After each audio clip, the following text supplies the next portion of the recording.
Hello students, welcome to my channel. Myself Arpita Paul and I am back again with another new video. So today's topic is concept of array. Okay, so let's start the video. So first thing you need to know, what is an array? So basically array is the collection of elements. So in array we can store more than one value or element. Okay, so until now whenever we were using one variable, we used to store only one value at a time in one variable. Now we can store collection of elements or more than one value within array. This is the concept of array. Array stores elements of the same data type. Whenever we are storing more than one element in the array, so one array can store all the data of same type. So if we are storing more than one data, then all the data should be of same type. Now all elements are stored in the contiguous memory. That means whenever we are storing more than one value in the array, all are stored in a linear method, contiguous memory, that is sequentially one after another, starting from a lowest value to a highest value. Here in array, the lowest address corresponds to the first element and the highest address corresponds to the last element. So always whenever we are storing more than one value, the lowest address will be representing the first element and the highest address will be representing the last element of the array. All elements in the array are accessed using indexes. So basically whenever we are storing more than one element in the array, we will use index values of the array to access those elements. Okay, how to do that? That I will show you later part in the video. Okay, so this is the concept of array. So what are the advantages of array? Why we will use array? So array provides one name for similar objects and store them with the same name. So basically the main advantage of array is we will use only one name and we can store more than one values within the same name. So basically one variable name will be used and more than one value will be stored on the same variable, okay, with the same name. This is the advantage. We have another advantage.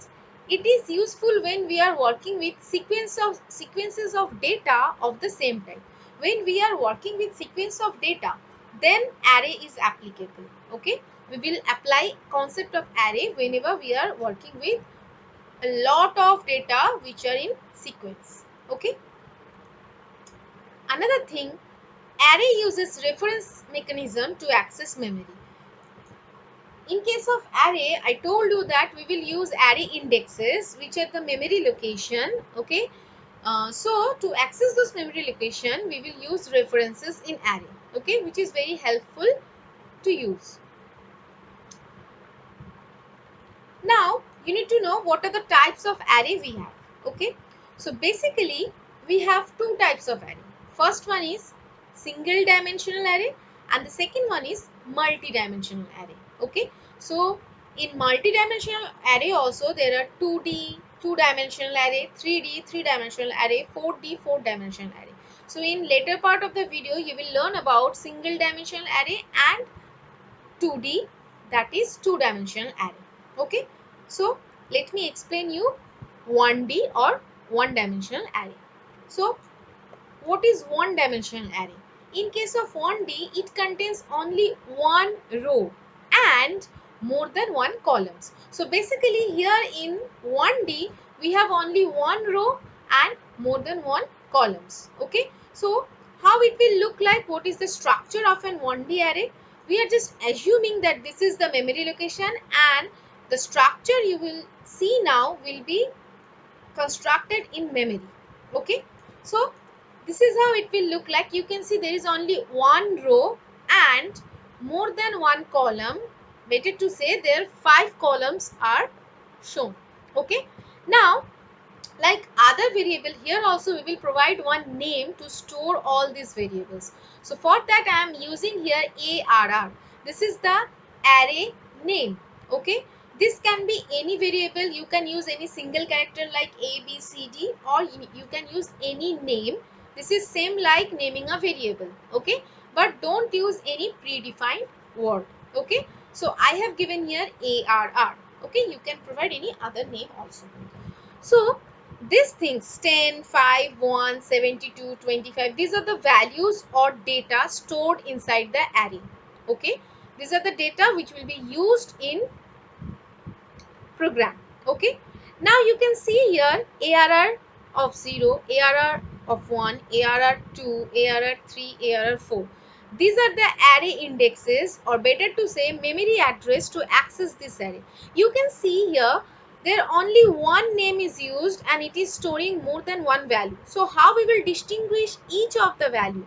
So for that we are using separate indexes, which is starting from 0, then 1, then 2, then 3, then 4. Okay, sequentially it is going. So if I say arr of 0, then it will signify only the value 10. If I say arr of 3, then it will signify only the value 72. Okay, so these are called array indexes. So basically array indexes are the unique memory location to signify or to identify each value of one array. Okay, so this is how the 1D array look like. Okay, so now coming to the next one, that is two-dimensional array. How it looks like? In case of two-dimensional array, there is more than one row and more than one column. By its name you can understand, in case of 1D there is only one row, but we can store more than one column there. But here we have more than one row and more than one columns also. So what is the structure of a 2D array? Let's have a look. See, this is how it will look like. Here you can see 1, 2, 3, 4. 4 rows and 1, 2, 3. 3 columns. Okay. Here also the address will start from 0. Okay. Here also I've written 0, 1, 2, 3, and here in column numbers also 0, 1, 2. Okay. So how the index will be written? Okay. So first we will write the row number, then we will write the column number. So for this one, this cell we will write 0, comma 0. So the first 0 represents the row number and the second 0 represents the column number. Let's see other one. See here, first the row number and then the column number. So here we have written 0 because it is 0th row, and separating with comma we have written 1 because this is first column. Okay, so 0, comma 1. Same way, this is 0th row and second column. Next, in next row, how we will represent the index? First row, 0th column. First row, first column. First row, second column. This is how we will write rest of the indexes also. Here also we have to provide one array name. Here I have given arr. Same way you can give any other name also. So to represent this cell, we will write arr of 0, comma 0, where always we will write the row number first and then the column number only. And this is unique for all the languages wherever you are using array. Okay, first we will write the row number and then the column number. Okay, this is how the 2D array structure looks like. Okay, so how to declare 2D array, how to declare 1D array, and how to run the program, that I will show you in my next videos. Okay, so I told you that we will use 1D array and 2D array in our work, but what are the applications? For what purpose we will use this? Let's have the applications. See, matrix operations can be performed using the array. We can use 2D array to store the matrix. In maths you have learned matrix. Okay, so those matrix operation we can perform using 2D array. Okay, there we will get more than one row and more than one column, so it will be easy for us to access matrix. Okay, now Array can be used to search an element out of a series. If we want to search one single element out of a series or a sequence, then we will use 1D array. Array can be used for sorting elements also. Sorting means arranging the elements or values. So this is how we can use 1D and 2D array in our programs. Okay, how to do that I will show you in my next videos. So until then, stay tuned. Thank you class. Like my video, share the video, subscribe to my channel, and don't forget to hit the bell icon